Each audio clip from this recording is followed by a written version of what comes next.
The Bison defense needed a return to form as they returned to the Fargo Dome over the weekend, and it certainly seemed like Code Green was in full effect. North Dakota State with a dominant display over Western Illinois, a performance that they hope will set the tone as the season rolls on.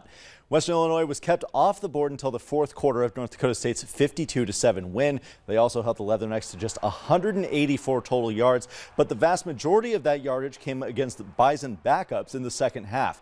Code Green held the Western Illinois offense to just 48 total yards in the first half. Head coach Matt Entz had talked about needing to see more from his defensive unit after their loss to UND, and it looks like they delivered. We talked to Coach Entz about that dominant performance earlier today.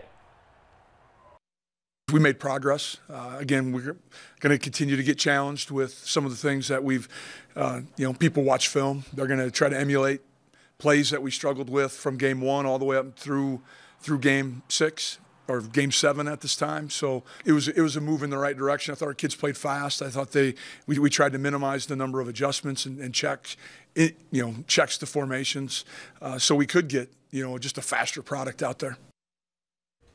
The Bison are back home this weekend, and it's a brand new opponent making their way into the Fargo Dome, the newest member of the Missouri Valley Football Conference as well. The Murray State Racers will play North Dakota State for the first time ever on Saturday at 2:30. And hey, speaking of the Bison defense, a pair of former defensive backs have officially signed on to play professional football. The XFL announced that Destin Talbert and Dawson Weber have signed their letters of intent and will now officially join the Seattle Sea Dragons next season.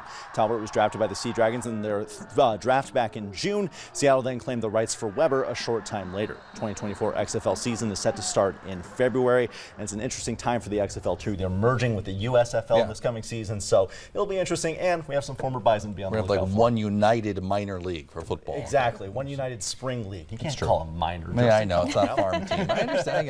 After the break, North Dakota lawmakers are back in session, a special session in Bismarck today. We'll have more on that and Governor Burgum's stance on things after the break.